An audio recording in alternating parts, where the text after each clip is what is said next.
नमस्कार। मैं वीके शास्त्री अपने चैनल के माध्यम से आप सभी दर्शकों का बहुत बहुत स्वागत करता हूं।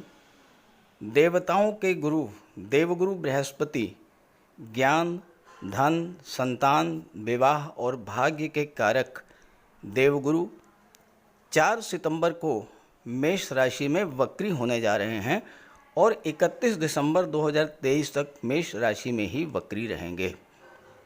एक आम धारणा है कि वक्री अवस्था में कोई भी ग्रह उल्टी दिशा में गतिमान हो जाता है, लेकिन ऐसा बिल्कुल भी नहीं है। होता क्या है कि वक्री अवस्था में ग्रह की चाल सामान्य अवस्था की चाल से कम हो जाती है और पृथ्वी से देखने पर ऐसा लगता है कि वो ग्रह उल्टी दिशा में गतिमान हो रहा है। वक्री अवस्था में ग्रह की स्पीड तो धीमी हो जाती है, लेकिन ग्रह को चेष्टा बल प्राप्त हो जाता है। 3 गुना तक अधिक फल प्रदान करने की क्षमता बढ़ जाती है और इसके अलावा वक्री अवस्था में कोई भी ग्रह एक भाव पीछे का भी फल प्रदान करता है। देवगुरु को ज्योतिष शास्त्र में सर्वाधिक शुभ ग्रह माना गया है और इसीलिए गुरु के वक्री अवस्था में गतिमान होने के ये 118 दिन, ये 4 महीने आपके लिए बहुत ही महत्वपूर्ण होने जा रहे हैं। तो गुरु के वक्री होने का सिंह राशि के जातकों के जीवन पर क्या प्रभाव पड़ेगा, इसी का विश्लेषण करेंगे इस वीडियो में। ये विश्लेषण आपकी चंद्र राशि के आधार पर किया जा रहा है और वीडियो के अंत में मैं आपको देवगुरु के उपाय भी बताऊंगा। तो ये है सिंह राशि के जातकों की कुंडली। सिंह राशि के स्वामी हैं भगवान भुवन भास्कर सूर्यदेव और सूर्यदेव देवगुरु के परम मित्र हैं। देवगुरु का गोचर आपकी कुंडली के भाग्य भाव में है और देवगुरु पंचम भाव और 8वें भाव के स्वामी होकर के भाग्य भाव में गोचर कर रहे हैं। 22 अप्रैल 2023 का वो दिन था जब देवगुरु ने राशि परिवर्तन किया था। राशि परिवर्तन करके मीन राशि में मेष राशि में आए थे। अष्टम भाव से नवम भाव में, एक बहुत ही खराब भाव से एक बहुत अच्छे भाव में आए थे और यहाँ पर देवगुरु बहुत अच्छा रिजल्ट देने वाले थे। लेकिन हुआ क्या कि यहाँ पर राहु का गोचर पहले से ही था और जैसे ही देवगुरु का गोचर मेष राशि में हुआ, 22 अप्रैल को गुरु चांडाल योग बन गया आपकी कुंडली में।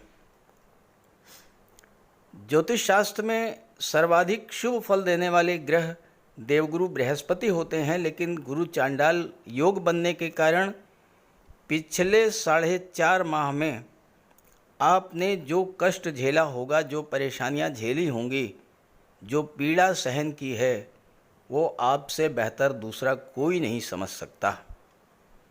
गुरु चांडाल योग का प्रभाव इतना खराब होता है, इसकी शायद आपने भी कल्पना नहीं की होगी। यहाँ तक कि 7.5 और ढैया से भी खराब फल देने वाला होता है ये गुरु चांडाल योग, लेकिन आपको इसका आभास नहीं था क्योंकि ये गुरु चांडाल योग 8 वर्षों के बाद आपकी कुंडली में बना था और फिर 8 वर्षों के बाद ही दोबारा आपकी कुंडली में बनेगा। गुरु चांडाल योग ने आपके जीवन में बहुत बड़ी उथल पथल मचा करके रख दी होगी, क्योंकि यहाँ पर गुरु अष्टम के स्वामी होकर के और गुरु चांडाल योग बना रहे थे और अष्टम भाव तो दुखों का, कष्टों का, पीड़ाओं का, आकस्मिक घटनाओं का, दुर्घटनाओं का, ये सब चीज़ों का होता है। तो सबसे पहला असर तो इसका आपके स्वास्थ्य पर ही पड़ा होगा, स्वास्थ्य खराब हुआ होगा आपका। देखिए यहाँ मैं संख्याएं लिखना शायद भूल गया हूँ। 1 के बाद 2 आएगा, यहाँ 3 आएगा और यहाँ पर 4 आएगा। तो अष्टम भाव के स्वामी होना और गुरु चांडाल योग बनाना, ये दोनों ही चीज़ें आपके लिए बहुत कष्ट कर रही। किसी बड़ी परेशानी में आप पड़े होंगे। हालांकि सबके साथ ऐसा नहीं हुआ होगा, लेकिन जिनकी भी कुंडली में गुरु थोड़ा भी कमज़ोर रहे होंगे तो उनके साथ तो कुछ न कुछ हुआ होगा। गुरु चांडाल योग बनने का सबसे बड़ा प्रभाव उन चीज़ों पर पड़ा जिनके कारक होते हैं देवगुरु। अब पहली बात तो गुरु भाग्य के कारक होते हैं और भाग्य के भाव में ही गोचर कर रहे हैं। गुरु चांडाल योग बन रहा है तो भाग्य का सपोर्ट आपको बिल्कुल नहीं मिला होगा। भाग्य का सपोर्ट नहीं मिलने से आपके जो कार्य थे वो बाधित हुए होंगे। कार्य क्षेत्र में तरह तरह की बाधाएं आई होंगी। आपने कोई काम शुरू किया होगा, पूरा नहीं हो पाया होगा, तरह तरह की रुकावटें उसमें आई होंगी। दूसरा, गुरु ज्ञान के कारक होते हैं और राहु के साथ थे तो सबसे पहले आपकी बुद्धि को भ्रमित किया होगा, आपके निर्णय लेने की क्षमता को प्रभावित किया होगा। नौकरी को लेकर, व्यापार व्यवसाय को लेकर, शादी ब्याह को लेकर के, संतान को लेकर, कैरियर को लेकर के, धन को लेकर, निवेश को लेकर के कोई निर्णय आपको लेना था, लेकिन आप सही निर्णय नहीं ले पाए होंगे और गलत निर्णय लेने के कारण आपको बड़ा नुकसान हुआ होगा। धन के कारक होते हैं देवगुरु। इस योग के बनने से आपकी आर्थिक स्थिति खराब हुई होगी, धन प्राप्ति के मार्ग अवरुद्ध हुए होंगे और एक एक पैसे के लिए आपको संघर्ष करना पड़ा होगा। गुरु की दृष्टि कुंडली के पराक्रम भाव पर पड़ी तो आपके पराक्रम पुरुषार्थ में तो कमी आई ही होगी। हो सकता है कि इस गोचर काल में अगर आप कहीं किसी नौकरी में थे तो आपका ट्रांसफ़र कुछ ऐसी जगह पर कर दिया गया हो जहां पर आप जाना नहीं चाहते थे। और पंचम भाव पर दृष्टि पड़ने से शिक्षा प्रतियोगिता की दृष्टि से भी ये समय खराब रहा होगा। स्वास्थ्य लग्न भाव पर दृष्टि पड़ी तो आपका स्वास्थ्य खराब हुआ, अस्पताल के खर्चे बढ़े, परिवार में अशांति और कलह का वातावरण बना,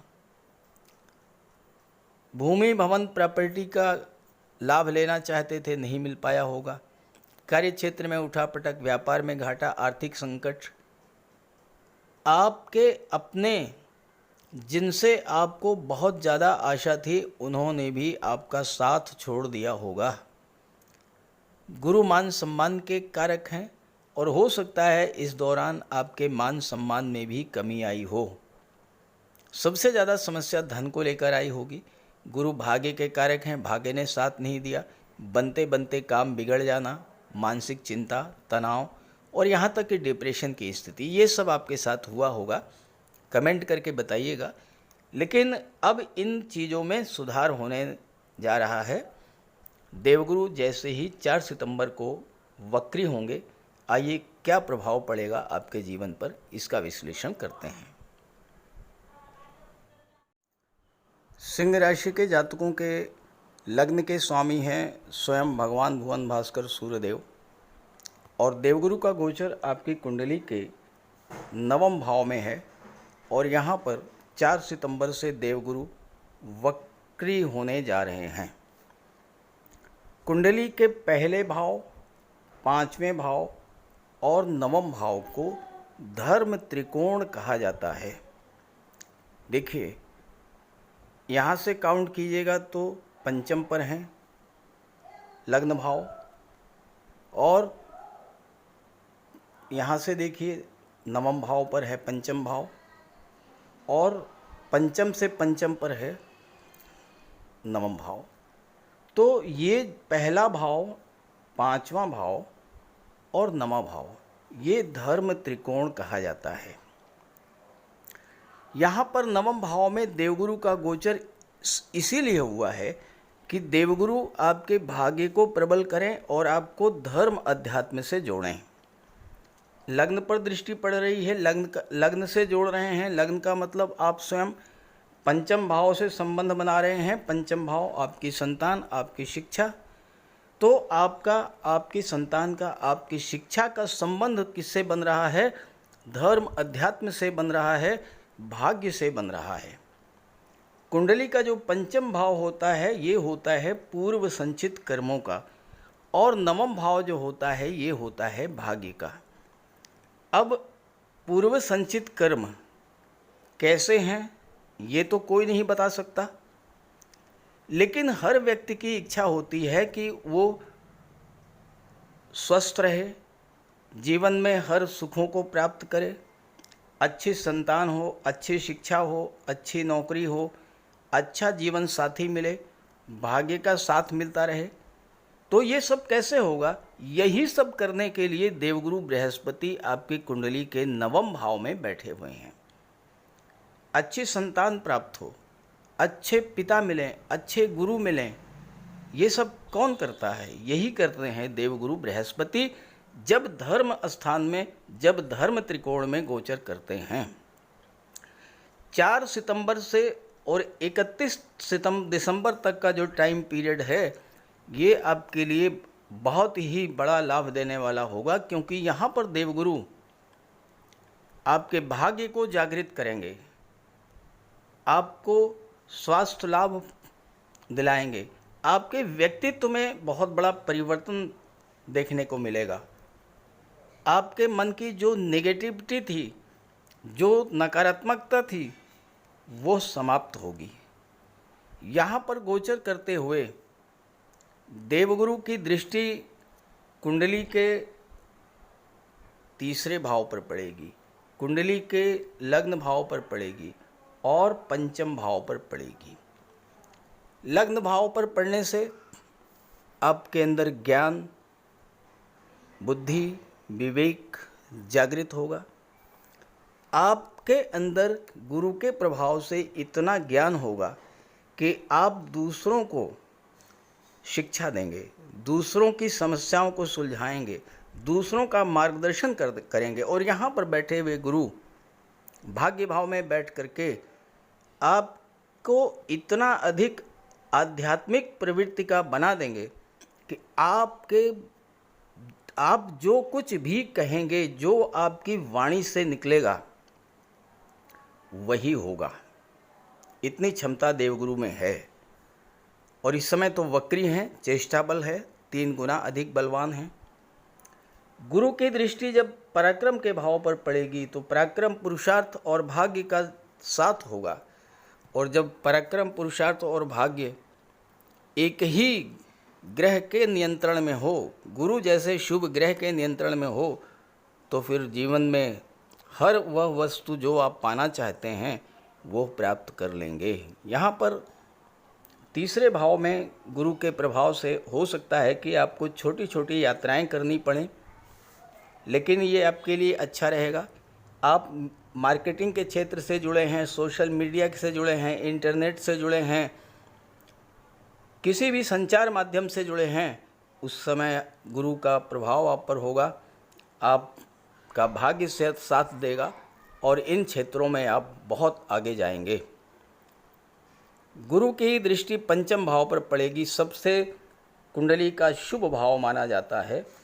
और यहाँ पर गुरु की दृष्टि पड़ने का अर्थ ये होगा कि आपको अपनी संतान से लाभ होगा, संतान का सुख प्राप्त होगा, संतान की उन्नति को देख करके आपको सुख मिलेगा।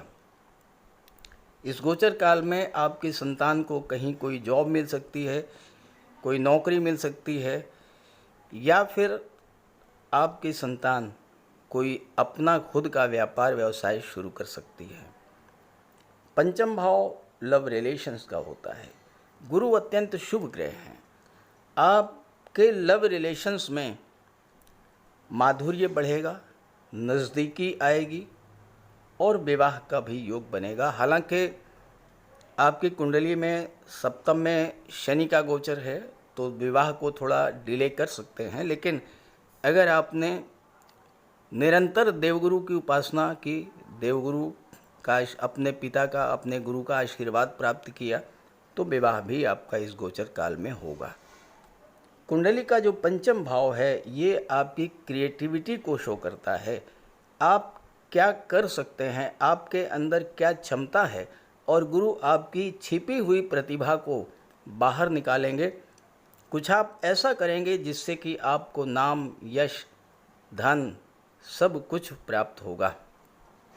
सबसे बड़ी बात तो इस गोचर काल में यही होगी कि आपका मन जो पिछले कई महीनों से अशांत चल रहा था, जो तरह तरह की चिंताएं आपके मन में थीं, संतान को लेकर के, शिक्षा को लेकर के, विवाह को लेकर के, धन को लेकर के, रिलेशंस को लेकर के, कार्यक्षेत्र को लेकर के, ये धीरे धीरे सारी समस्याएं आपकी समाप्त होंगी।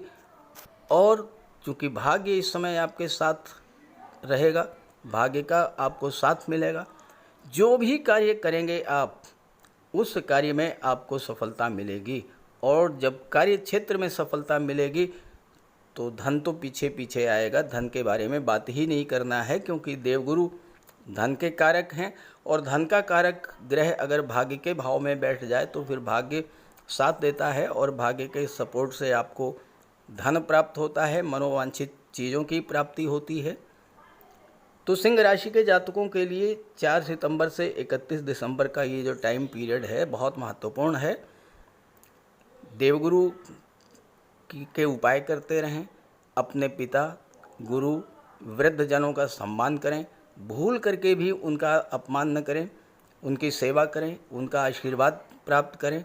और स्नान करने के बाद हल्दी या केसर का तिलक लगाएं। स्नान करने के जल में आधा चम्मच हल्दी डालकर स्नान करें। और इसके अलावा और भी उपाय हैं जो मैं आपको बताने चल रहा हूँ, आप वो करते रहिए, देखिए आपको कितना अच्छा रिजल्ट मिलता है। तो बात करते हैं उपायों पर। कुंडली में देवगुरु बृहस्पति का बहुत ही महत्वपूर्ण स्थान है, क्योंकि देवगुरु कुंडली के पंचम और नवम भाव के कारक होते हैं। पंचम भाव से संतान का विचार किया जाता है, शिक्षा का विचार किया जाता है, और नवम भाव से भाग्य का विचार किया जाता है। गुरु ग्रह भाग्य के लिए जिम्मेदार माने जाते हैं, और किसी भी कार्य की सफलता के लिए देवगुरु का मजबूत होना बहुत ज़रूरी है।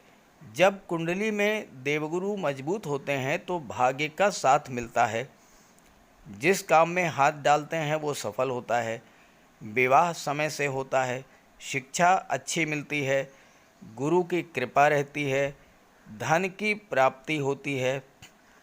तो देवगुरु के लिए कुछ उपाय बताने जा रहा हूँ, उपाय ज़रूर कीजिएगा। अगर आपकी जन्म कुंडली में गुरु कमज़ोर स्थिति में है तो आपको गुरुवार का व्रत करना चाहिए। स्नान करते समय जल में आधा चम्मच हल्दी डालकर स्नान करें। स्नान के बाद पीले रंग के वस्त्र धारण करें, और साथ ही साथ केसर या हल्दी का तिलक लगाएं। और गुरुवार के दिन भगवान विष्णु की उपासना करें। घर में केले का एक वृक्ष लगा लें, उसकी पूजा करें, उसकी सेवा करें। भोजन में चने के बेसन, चीनी और घी से बने लड्डू का सेवन करें, और अपनी क्षमता के अनुसार पीले वस्त्र, हल्दी, शहद, धार्मिक पुस्तकें, इन सब का दान कर सकते हैं। अगर गुरु ग्रह कमज़ोर है तो पुखराज धारण करें, लेकिन इसके लिए किसी योग्य ज्योतिषी की सलाह ले लें। माता पिता, गुरु और बुज़ुर्गों का सम्मान करें, उनकी देखभाल करें और उनका आशीर्वाद प्राप्त करें। साफ सफाई रखें, गुरु की सेवा करें, और दही और चावल गरीबों को खिलाएं। किसी गरीब को, किसी दिव्यांग व्यक्ति को भोजन कराएं। किसी वृद्धाश्रम में जाकर के वृद्धों के साथ कुछ समय बिताएं, उनकी समस्याओं को जानें, समझें। कोई ज़रूरी नहीं है कि आप धन से ही सहायता करें, तन और मन से भी आप मदद कर सकते हैं दूसरों की, और ऐसा करने से देवगुरु अत्यंत प्रसन्न होते हैं। और जब देवगुरु बलवान होंगे तो आपको पूरा लाभ मिलेंगे। तो ये उपाय करके देखिएगा, लाभ होगा। कमेंट करके बताइएगा ताकि आपके साथियों को भी इसका लाभ मिल सके। नमस्कार।